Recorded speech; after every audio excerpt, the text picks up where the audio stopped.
And we are live with Casey. Hello, Casey. How are you doing? Hi, I'm doing really, really well. Really glad Yes. to be here with you. And you told me that you are where? Doing what? In Maui? I, yes, I am on the island of Maui in Hawaii, and I just finished a 5-day retreat with Eckhart Tolle, who's Yeah. a spiritual teacher and author and amazing Yeah. human being. And yeah, this is the end of my big month-long trip that started in the UAE at the conference, and it has taken me all the way around the planet. Yes, you're very active. And we're so delighted. I'm so delighted to have you, Casey, actually, and to fit me in your schedule. And as I mentioned, you were the first one of the speakers told me, Hanan, I'm in. And I'm very happy that I host a couple of speakers, and you are the last one among the program that I hosted. And thank you so much for being the first one and the last one. So starting with you and ending with you. So I'm very delighted to have you.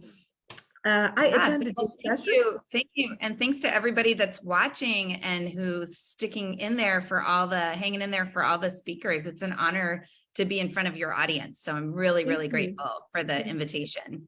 Mm. I attended your session and it was amazing. And having this kind of role playing that you actually, Nadine and Hanan joined in, Hanan Azzuddin and Nadine, they were playing the role. Hanan was one of the moms, the 9 parents, and Nadine was the one who's the like a teenager telling the parents, I have a bunch of assignments, missing assignments again.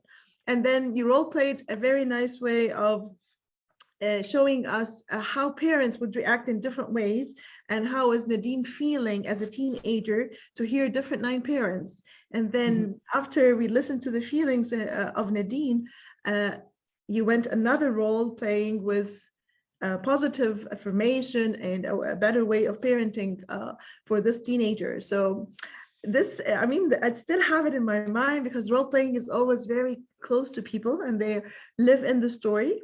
So you had this wonderful talks about also the life skills that you want to have in the teens. So would love to have a recap of what you did. So I'm Yeah. here Yeah. to Well, listen. I love role plays too. And you're right. It's so much more powerful to put people into an experience than it is to just tell them what to do from the stage.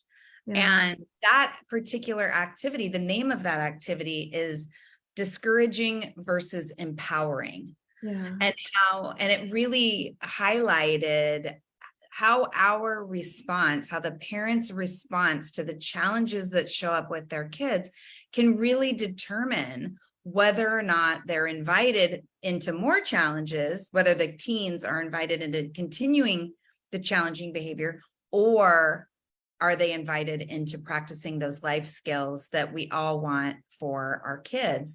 And so my talk was called Creating Freedom Within Structure.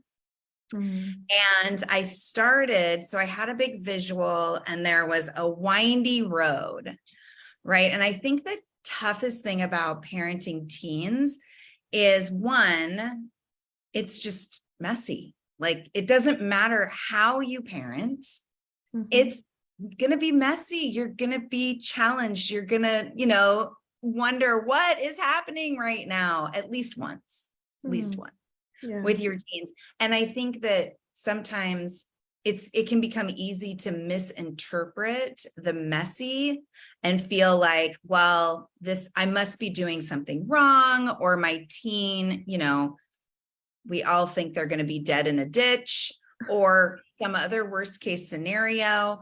And so I started my talk by highlighting, on this road, right, on the road of the adolescent years, there are passengers in the car and there are drivers in the car.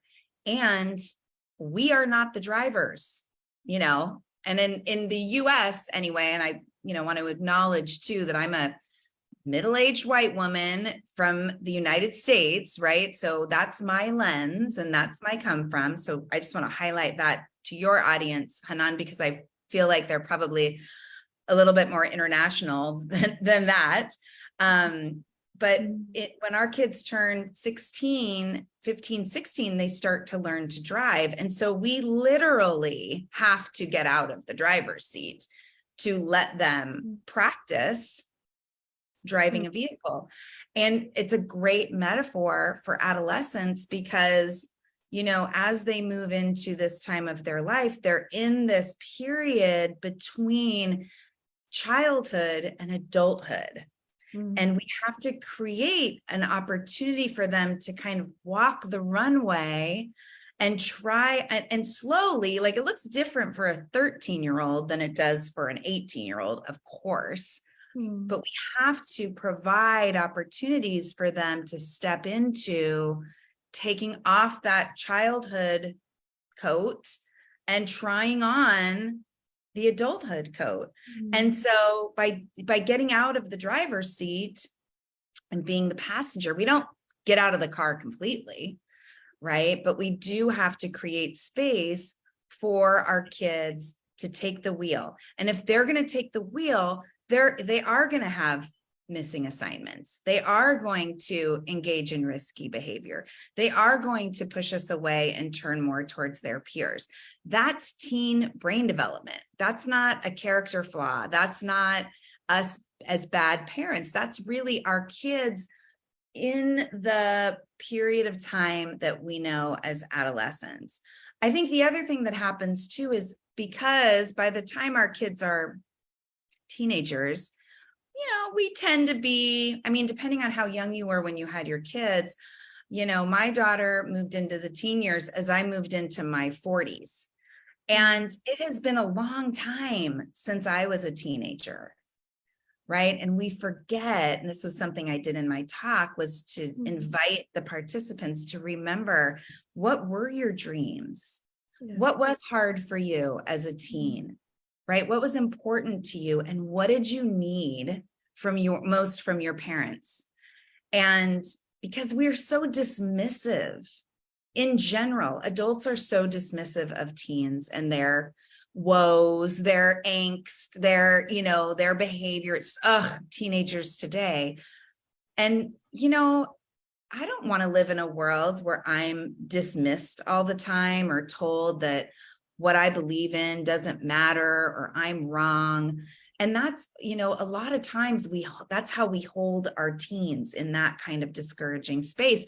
And then it's no wonder that they're like, well, see ya, you know, I don't want a relationship with you. I'm not going to talk to you about important things. I'm not going to come to you if I'm in trouble or if something's happened, because you're not a safe person anymore. You're dismissive, you're controlling, you're critical. So I really wanted to start the talk by just landing in a place, reminding everybody of what it was that they needed, of what it is our teens need. We created a list of challenges as well as that life skills list. And then it was about, you know, okay, there isn't a map, but if there was, what might it look like? So that was the start of the talk. Yeah. I just talked for a really long time. Do you have any questions? What was empowering for you? Like as a participant, I would love to know, what did you like with all that kind of first half? What really landed for you? I love the idea of the challenges toward shifting it to life skills and experiencing the emotion of the teenager through the role play. That was really empowering as well. And understanding that remembering what our dreams were and connecting to our teen years. And this is the same things that adolescents are going through. So we just forget, as you mentioned now. So bringing all this kind of energy and enthusiasm, I want to explore more. So all the things that the teenagers are going through, it's just being a process in life, and just reminding us with that, and just they don't have to be doing what I want all the time. I need to know, understand their needs as well. Yeah, that's an important thing. Yeah. Yeah, and I think it's easy to dismiss, like, oh, well, it's a totally different world, right? Which on some level, yeah, we didn't grow up with social media. We didn't grow up with the possibility that somebody was going to be filming our mistakes. We didn't grow up with YouTube celebrity influencers. There's a lot in the external that we didn't grow up with, but what we did grow up with that's the same is a need for validation, a need to feel safe and secure, right? And a need to really experience that connection and that unconditional love as much as we can receive and give it from our parents. That has not changed. The landscape is a little bit different, but the road, what we need, that really hasn't changed. And I think that's something that we forget because we're so inundated with, I mean, we're living on the surface, right? We're living in this place of like, oh God, what are they looking at? What are they doing? They're not talking to me, in this like constant state of fear and urgency that we forget to just feel our feet on the floor, take a breath, remember what's most important and what our kids need most, which is our presence, our willingness to listen without judgment or criticism, and for them to really feel seen. And Dan Siegel uses a word that I love, which is attuned to, like that attunement is so powerful. Yeah. So having the same emotions between today's adolescents and like 30 years ago adolescents, do you see kind of difference between that? Or for the parents or for the kids? No, for the kids themselves. I mean, having the social media and the YouTube and the influencer, as you mentioned, is it different? The struggle is different, but is the emotions are almost the same? Well, I think that we always want to feel, and I'm a positive discipline trainer. So my background is in the positive discipline work. And one of the mantras is that human behavior is movement towards belonging and significance, right? That feeling of belonging is a human need, right? All of us throughout time need to feel that sense of belonging, which is also the same as connection, like true connection.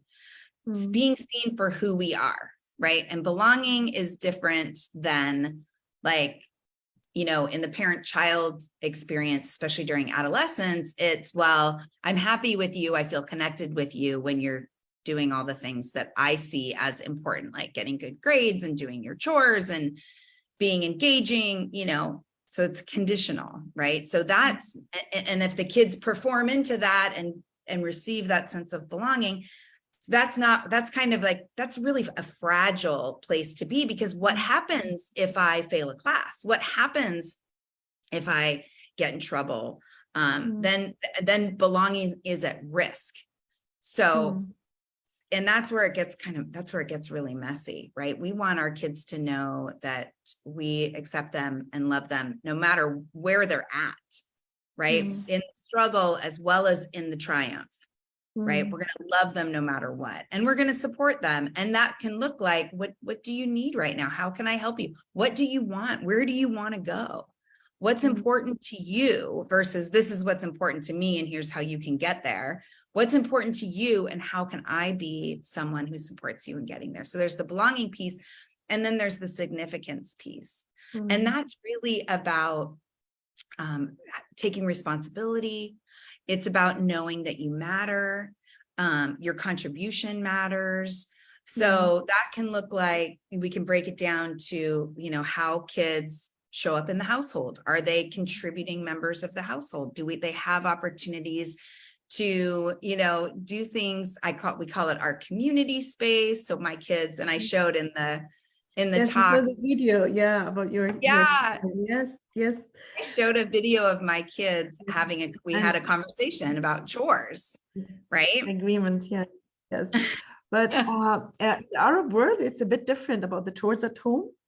So because we usually have those helpers at home that can help with the chores, right? So so having a different agreement would be in the Arab world would be about using screen time, or maybe having a lot of outings. So can you just go through how can I make an agreement about screen usage with teenager? Is that a possible scenario that we're experiencing a lot with teenagers? Yeah. Well, yeah. And I knew that going in to my talk that it was a different context here in the States around chores and contribution. And I would say, I would encourage everyone who's watching to find something, even if it's their room. There's got to be some way. I think it's really important, even with helpers, to look for ways for your kids to contribute towards the family. Maybe it's helping with the cooking. Maybe it's helping with, you know, clearing the table when everybody's done eating, boys and girls. Support.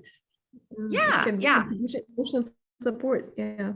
Yeah. And other places to make agreements are absolutely around screens and limits. And sometimes you got to even break it down more. And the agreement might be around, because for some kids, the problem isn't the limits. The problem is how they respond when it's time to put the screen or the video game away, right? So then you get to tease it apart even more, and you get to agree to what it's like. The problem then isn't the screens. The problem is the transition off the screens. So the conversation with the child sounds like, I'm noticing it's really hard for you when it's time to put your video game away. And I'm curious about that. Tell me how it feels for you. And then we get to listen. And we're listening for what the barrier is, what the problem is. And that's what we want to find a solution for. So we listen to, well, I lose track of time and then I'm not ready to let go. And okay. So what would be helpful? Right? We're asking the child, the teenager, so what's going to be helpful to you for this transition? And you get to brainstorm. And then there's a whole brainstorming process. And they're going to say wild things like, how about I just don't have screen limits? You get to write that down. Okay, that's a solution. And then you get to also come up with something that you know they're not going to like, which is like, we could just not do video games anymore. Right? Which is different than saying, well, we could just not do video games anymore. Right? You felt the difference between those two. Nonverbal communication. Yeah. So you create a whole list of possibilities, and then you cross out whatever doesn't work for you or the child. Because remember, solutions are related, respectful, reasonable, and helpful. So you cross out anything that's not helpful. So no screen limits, not helpful. No video games, that could be helpful for you, but you know, not something that's actually going to solve the problem of how hard it is to transition. So you're left with whatever you're left with, and the teen gets to decide, okay, I'm going to try this solution for the next week. And you get to say, great. We're going to meet again next Saturday morning and we'll see how it went and we'll tweak it if we need to. So it's really, the agreement process in positive discipline is very collaborative. And it's very conversational, and we want to draw forth from our kids, because ultimately, what are they learning? What are the life skills that they're learning just in the process of making an agreement, right? They're learning self-reflection. Yeah, they're learning to listen, right? They're learning to listen. You're learning to listen. They're learning self-reflection. They're learning responsibility. They're learning respectful communication. They're learning critical thinking, because anytime we can ask questions, we're inviting our teens into critical thinking. And that's always at the top of the list.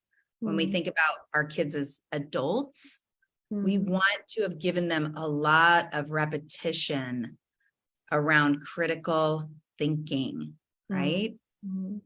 Yes. A very big component in the agreement is you're very sincere about solution focused, and you're focusing it to find a solution for the problem. You're not focused about to exercise your power. So that's I mean the core, the essence of the agreement. The kids would feel if you want to have this power over them, or you're just here for them to, how can I help you to find a better way? Yeah, definitely. You didn't hear me say like, and if you don't do this, yes, you will lose an hour of your screen time. Or if you don't do that, it's really The So boss parent. yeah, The it's boss, really yeah. about if it's not helpful throughout the week, my job, I get to follow through and I get to say, okay, we agreed that I would give you a 10-minute warning to kind of that if that's the piece, right? Okay, so 10 minutes and then it's time to go. And then if there's pushback, which is there will be, because they're teenagers, so we don't need to be surprised or discouraged about that. We get to say, what was our agreement? But I don't, what was our agreement? And we just get to be calm and we get to hold firm. And they can stomp off and have a little meltdown if they need to. We can do whatever our personal work is to stay connected and self-regulated. And then come Saturday, they might say, you know what? We might say, I noticed that it was still really hard.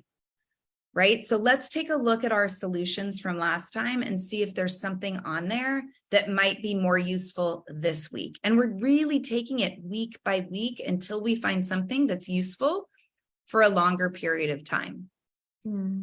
So it's like flowing and it's, and we're connecting back into it and the conversation is normalized that we're going to talk about this and I'm not going to lecture about this, but we are going to talk about this and find something that is useful. And there's something really powerful that happens for our kids. Their voice is valued, right? They feel like they can speak up for themselves, advocate, and like we can hold space for that. So. Hi. Let me ask you, one of the struggles also in the Arab world is that smoking. Starting everywhere. really early, starting really early, either smoking cigarettes or weed or it's happening. So how do we come up with like the confrontation or the deal or the agreement? How do you say it? And it's really like the parents would be like aching for their children about, I don't want my children to become addicts or like in this deviated path. So how do we handle that? Right. That's a great question. And it's not just in the Arab world. I mean, vaping has taken nicotine addiction to a whole nother level. And it's happening here in the States as well. And I think and I don't have what you want. Like there is no contract agreement. There's nothing really that can guarantee 100% your child will not try it. They won't get hooked. Because what happens when we create things like that is in the moment, our kids might be like, yeah, I agree to that. But what we forget about is teen brain development and the allure and the peer groups and all of these outside influences. And they don't realize how they're going to feel in the moment. And so then, what can happen, especially when we're really strict, is they just do it anyway, but they try to keep it from you. So that's not really a solution. I mean, part of it is like, hey, if I don't see it, it's easier to deal with. But in the end, what we ultimately want is for them to live healthy lives, and healthy lives does not include nicotine and weed. So I think the most important thing that we can do is we can start having conversations about vaping and smoking and really show our kids that we are open to be talking about it, and not from a place of you better not ever do this or you will be in so much trouble, right? That's an invitation to just, okay, I can't talk to her or him about this. So that's not a place where I can go if I'm curious or I have questions. So it's really important to be open about the topic and to be like, what are you, and keeping it from like, what are you doing to what are you seeing at school? Do you see, are there kids that that are experimenting with this? What do you think about it? Are you curious about it? Do you know the effects that it has on your body? Do you want to, and this is like, after you ask a question, you stop talking and you let them talk. Right. But really the idea being, again, they might not be thinking, I wonder what this does to my body. Probably they're thinking that looks cool. I remember my son, he was so young and he thought that the big puffs of smoke were so cool, right? And inside I was dying, like, "Ah!" He was like, Mom, it looks so cool. And I was like, yeah, kind of looks like a dragon. He's like, yeah, it looks like a dragon. And so we had so many conversations about vaping, so many conversations about vaping. And it was something with my oldest child that, I kept finding vape pens and it was an ongoing challenge for us. And I was so emotionally invested in her not being addicted to nicotine, because guess what? I have my own relationship with nicotine, right? I did start smoking at 19 and smoked for a long time. And it's still something that I struggle with. It's still something that pokes its head out like, hey, you might want this right now, and I hate it. And so I'm like, don't be me, and I finally, one of the last times that I found out that she was vaping, I went in there and I got it from her, and I went in my room and I was like, my whole body was shaking. And I thought about all the things that my parents said to me about smoking. Smoking's disgusting. People who smoke are disgusting. Only losers smoke, like all of this messaging. And then guess what? I was 19 years old. Things were a little shaky. I definitely wanted to prove to my parents that I wasn't them. I started smoking. So nothing that they said actually prevented me. In fact, I was doing it despite them.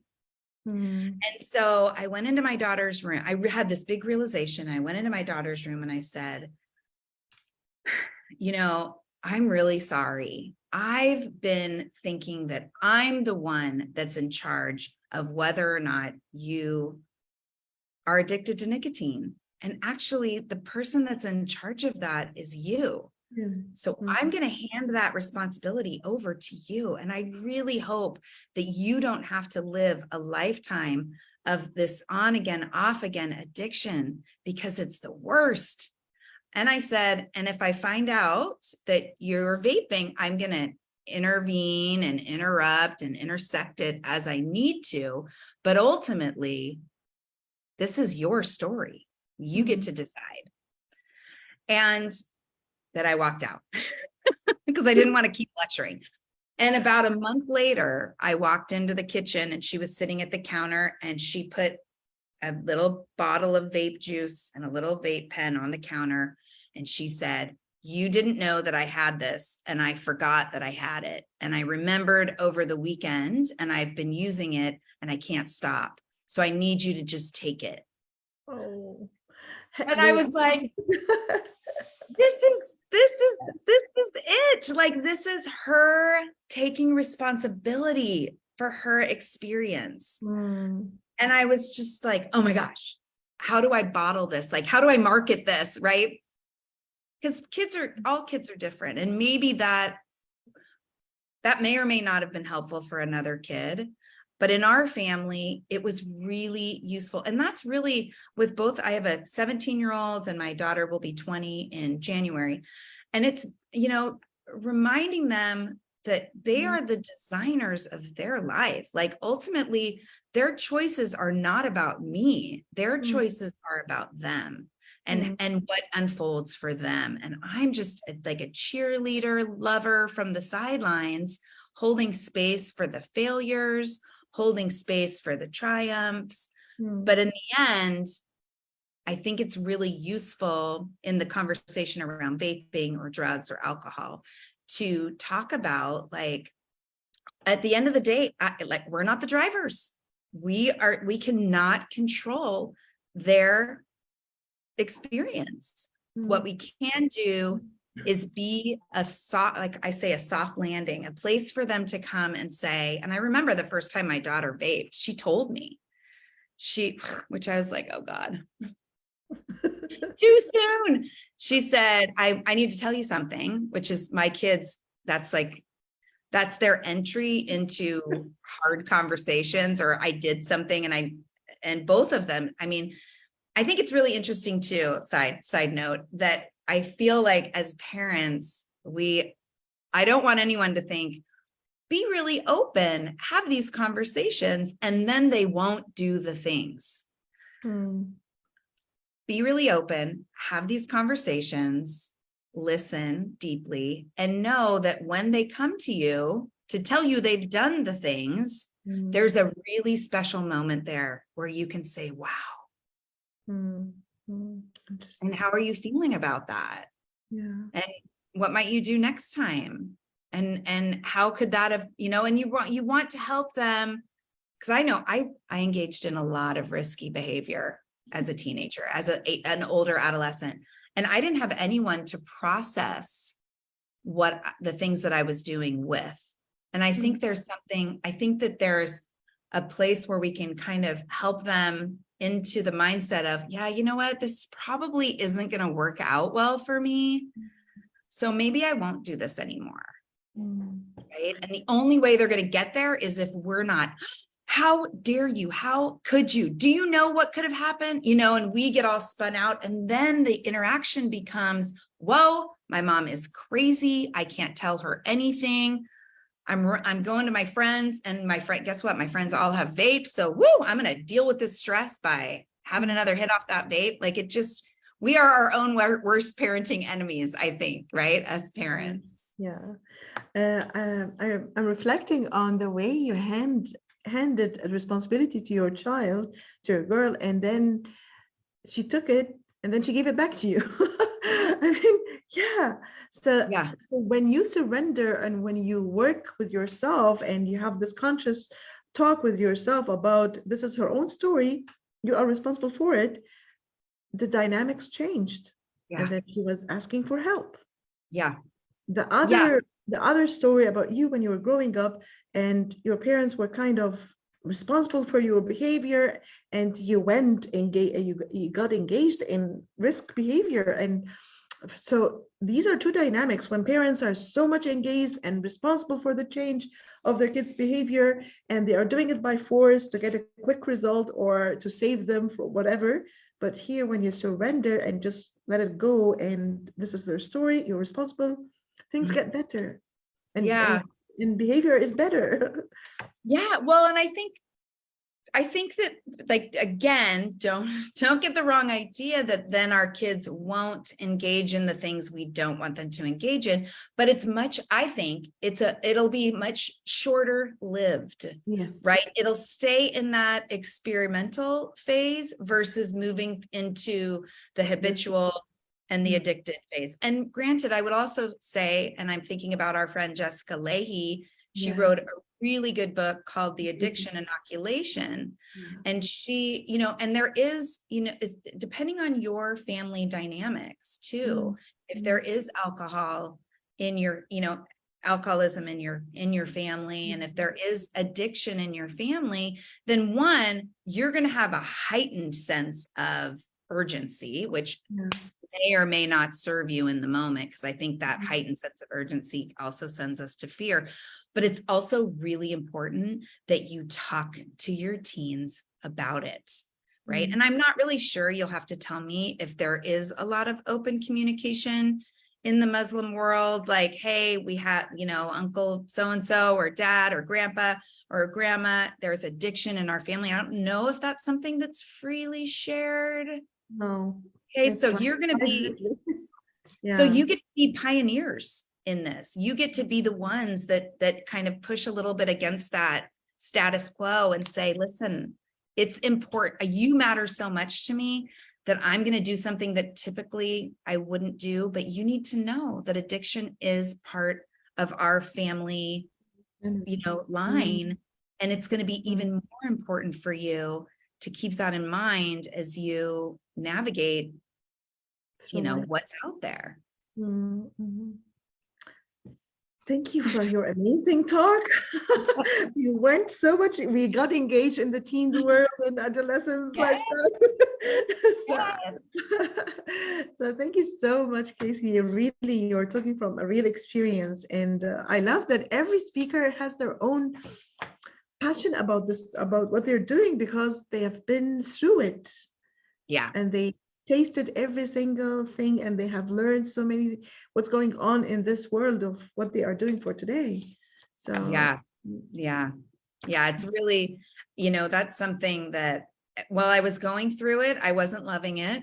My oldest, we had a really big mental health breakdown that she's been on. I have a podcast and she's actually come on my podcast and talked about it with me. So I'm allowed to share, but she had a significant mental health breakdown. She dropped out of school in 11th grade and created a whole different educational path for herself, which I was not zen about. I was like, what's happening? She dragged me through it until I finally found that surrender, like you said, and was able to be open to this possibility that was just not the narrative that I was prepared for. We have had substance use show up with my kids, and I feel like that has actually made me a better parent educator, a better parent coach, because when I talk to parents, I can say, I know how that feels. yeah. Because I do, and it's hard and it's messy. And I think that everything is temporary, right? So parents that are watching right now, if you're really having a hard time with your teens, remember that everything is temporary. Who they are right now is not who they're going to be forever. What your relationship feels like right now is not how it's going to feel forever. And how you show up to all of it is really important and really will determine, how things continue to unfold between you. Thank you. So much wisdom, Casey, actually. Thank you so much for coming and sharing your insights and your knowledge with us. And it's very helpful. Really very helpful. Yes. Good. Well, thank you again for having me. And thanks to everybody who's watching. Thank you. And enjoy the rest of your trip, the retreat. And you're gaining more wisdom by the experience of presence, the power of presence. Yes, definitely. Thanks so much, Hanan. I really appreciate you and putting this together. And I loved playing your games at the conference. And I think your son and I went to the Grand Mosque together, and it was lovely to meet him and to be in space with him as well. So, yeah. Thank you. Okay. Thank you so much. Bye-bye. Bye-bye. Bye. Bye.